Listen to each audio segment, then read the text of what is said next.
पूजिले चरणवा जुग जुग जिए मोर लाला नवा और जी करी हमने की कहे सर पावत नहीं है को पुत्र की बिना आज लोग जन्म में आई मामी हमने के खाने अपने बदला है को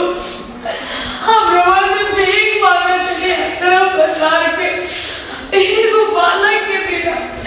हमारी जिंदगी हमारे घर संसार अधूरा बाटे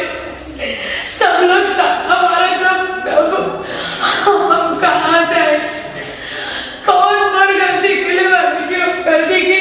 सजा देती थी हम रह के आखिर क्या है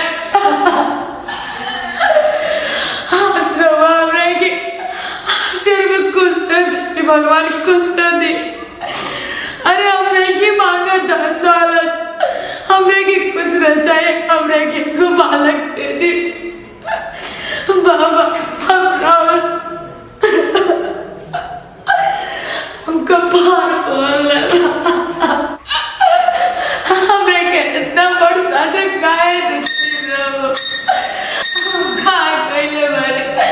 हमने कैसे बता पाए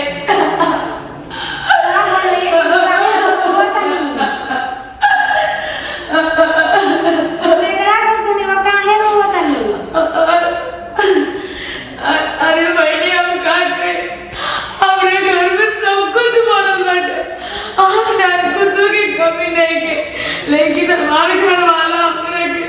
बाजिल बाजिल खा के को खाला एक बालक बिना हमारी दुनिया हार अरे दीदी रोरा यहाँ से बड़ी धन कहानी रघुए कुछ मांगेला नु तो कर मनसा पूरा रघु कुछ मांगा भक्ति भगवान जरूर और बहुत भरी हो हमरे कुछ तक बाबा मत रोई भगवान के घर में देर बांध देर नहीं के आगे बनी बाबा के द्वार पर रोरा बड़ी जल्दी बहुत भर जाई कोई खाली हाथ ना कोई बाई जुग वाले बाबा चुप हो जाए दीदी चाहे दी सब्र करी भगवान पे भरोसा करी इतना उम्र समय चल गई बा बाप रे आजकल के लोगों बड़ा गजब बाकी 4 साल बियाह करे नहीं के होत लेकिन का बाजी नहीं है हमने कहाँ कभी हम कहाँ से लोग के बच्चे दे ये तो उपाय लोग की गाड़ी की आगे हम कहाँ कर सकते थे हमारा हाथ में रहे तो लोग के कभी बच्चे दे लेकिन बताए हम क्या कर चुप रही दीदी इतना ना दिन छोट कर जाला रवा सब्र करी सब्र सन तो हमने सब्र करे थे बहनी लेकिन हमारे घर वाला हमने के टाना मारा था छोटा घर के मारा था आखिर क्या हमको सुर कर रहे मत बोले बाबा सब दिन देखाई लेकिन ऐसा दिन ना कबो देखाई चुप रही दीदी जाए दी अरे मम्मी हमारा आचर भर दिए बोले मामा अरे मामा हमने से भीख मांगे थे दिए मामा हमारा आचर भर दिए घर के लोग बाजी का होइला क्या करिए दीदी हमारे घर के लोग भगावत घर से तू भाग तो बाल बच्चा नहीं गो दीदी हम कहाँ जाए हमारे घर भर में क्यों इज्जत बताओ तनी उठाओ का करबू अब ये जा रोवा मत रोवाला से ना दुख ना खत्म होला रोवा मत का करबू सब करत बाटे ऐसे हमारे को बहिन के ना होत रहल ना तो करे सब गांव बजनिया इतने तक क्यों कर मरद दूसर बियाह करे पर तैयार हो गए रहत ओकर सास ससुर ओकर खाई पियल मैं दुसुआर कइया रहत ओए हाल हमरा संगे होता दीदी आज 10 दिन से हमरा के इतना पेट में को बच्चा रहे वो खराब हो गए 10 दिन से हमरा के खाए धुला हो गए बस सब लोग मार के भगावत दीदी हम क्या करें मत रोई दीदी भगवान सब कोई रोज आके ना साजी खान शंकर जी के है रोज आके ना दिए 21 दिन तक हाँ 21 दिन आके रोज दिए 12 आ रोज सुबह ने आके ना बासिए हुए बिना खइले पियले कुछ मत करिए एक लोटा जल खाली आके चढ़ाई है दीदी हम सब गरम दिया हमरा के बस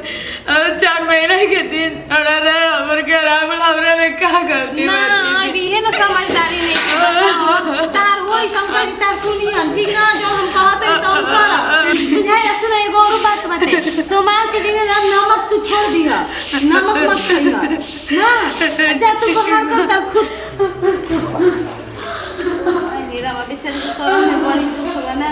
का करे में दीदी अपन हाथ में बाल बच्चा नहीं खेनो घर परिवार में कि सोन कैसन सास ससुर चंडाल बासन लोग समझे लसन ना आ संगे संगे मर्द न के हुए हो जाला सन बेचारी कितना डहक डहक रोवा के रमा हमर से देख नहीं खे जते ज्यादा ले आई पकड़ के दीदी सुनी अतन चुप कराई चली जाता जाए वही घर के बेटी चुप हो जा हो ए कनिया चुप हो जा मत रोवा तबीयत खराब हो जी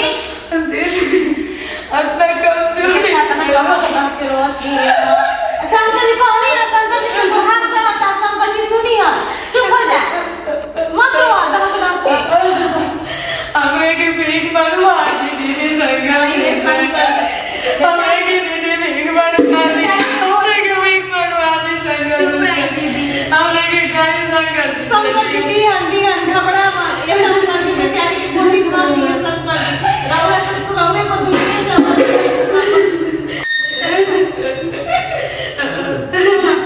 जो कहानी है तो करिए चलो घरे जाई रबड़ा बहुत जरूर भरी हां चलो हे शंकर जी बताए ऋषि बंसाई रबड़ा तो दुनिया के मालिक है कि बेचारी के एक नजर देखी चलो मर्दा का करे लगता है कहते कि दीदी 10 दिन पहले बच्चे का रावल से भैया बोलते वो दाना मारो था कि तू मर जो तो जिए के लायक नहीं ना ये सब तू हमारे के पास नहीं किस दे पागल हुई सब न कर जाला एक दिन मां शंकर जी के देन से एक दिन सब करा मुंह में करी खा पताई आ तो हरा चरा भर दे घबरा मत कहिए का मेरा बताई रहल जाओ जरूर तारा अपन आंख खोलिए चलो